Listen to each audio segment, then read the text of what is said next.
Heute gibt es eine Premiere. Ich bin das erste Mal vor der Kamera, weil ich muss etwas ganz Wichtiges erzählen. Wahrscheinlich habt ihr das schon gesehen auf meinem Kanal. Ich war ja vor ein paar Monaten in Spanien, am Circuit de Catalunya, und habe Fotos gemacht von Formel 1 Autos. Und dort habe ich ja schon erzählt, dass ich ein ganz grosser Motorsport-Fan bin. Und zwar schon seit ganz klein. Ich habe das hier rausgesucht, aus meinem Fundus. Das ist das Programm vom Formel 1 Rennen 2011. Das erste, wo ich war, habe ich leider nicht mehr gefunden. Das war sogar schon 2008. 2007 konnte ich leider nicht gehen, weil ich Spitzenplatte hatte. An diesem Tag war ich so traurig wie noch nie vorher.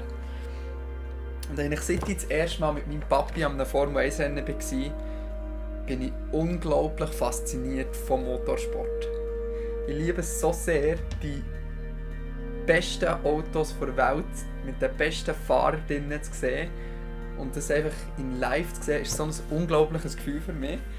Aber das Ding ist, unsere Welt ist im Wandel. Der Klimawandel ist eines der grössten Probleme, die uns beschäftigt. Und Formel 1 Autos sind nicht das ökologischste der Welt. Und das ist auch immer ein Dilemma für mich, weil eigentlich bin ich sehr ein ökologischer Mensch. Ich fahre auch nicht Auto, ich fahre ganz bewusst ÖV, weil ich es besser finde für die Natur und weil es so praktischer ist, hier in der Schweiz. Ich habe kein eigenes Auto, ich bin eigentlich so überhaupt nicht der richtige Motorsport-Fan. Aber es gibt eine Lösung. Das ist die Formel E. Und die Formel E kommt dieses Wochenende auf Zürich, das allererste Mal, und ich freue mich so sehr, seit ich ein kleines Kind bin. Vielleicht ein kleiner Geschichtsblock schnell.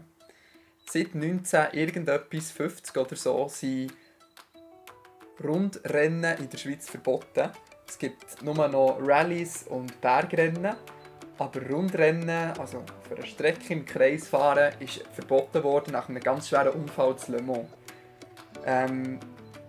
Es hat auch mal Formel 1 Rennen in der Schweiz, für die von euch, die das nicht wissen, in den 30er Jahren, und zwar sogar in Bern, also in meiner Heimatstadt quasi. Aber dann ist es verboten worden. Und jetzt hat man eine kleine Ausnahme gemacht, und zwar für die Formel E.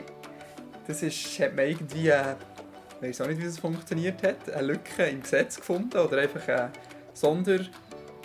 Sonderbewilligung ausgestellt. Und die Formel E darf jetzt Zürich fahren. Und das ist das erste Mal seit 1937, glaube ich, wo eine internationale Motorsportserie wieder zurück in der Schweiz ist. Und ich bin so aufgeregt. Ich will am Freitagabend gehen, ich will am Samstag gehen, ich will am Sonntag gehen, ich will schauen, wie es aussieht, ich will schauen, wie Fahrer treffen, ich will ganz viel fotografieren mit dieser Kamera hier. Ob ich das kann, ist eine andere Frage, weil es wird sicher ganz viele Leute haben und Formel E-Rennen sind natürlich mit in der Stadt und das könnte ein bisschen kritisch werden. Aber ihr werdet es sehen, ich probiere jeden Tag einen Vlog zu machen. Nehmt das nicht wörtlich, es kann sein, dass wahrscheinlich 3 Wochen lang nichts rauskommt. Die anderen Videos sind kurz pausiert, die kommen dann irgendwann. Jetzt kommt zuerst Formel E, das hat jetzt Priorität in meinem Leben. Also ich hoffe, ihr kommt mit, ich nehme euch sehr gerne mit, will euch alles zeigen und euch einfach die Leidenschaft von mir ein bisschen näher bringen. Weil ich freue mich riesig. Seit ich ein kleines Kind bin, seit ich 2008 das erste Mal in Barcelona am Formel 1 Rennen war, warte ich eigentlich auf den Tag, wo am Sonntag das erste Mal wird passieren, und ich freue mich wirklich so unglaublich. Ich hoffe, es wird cool, ich hoffe, ihr schaut zu. Bis gleich. Ciao!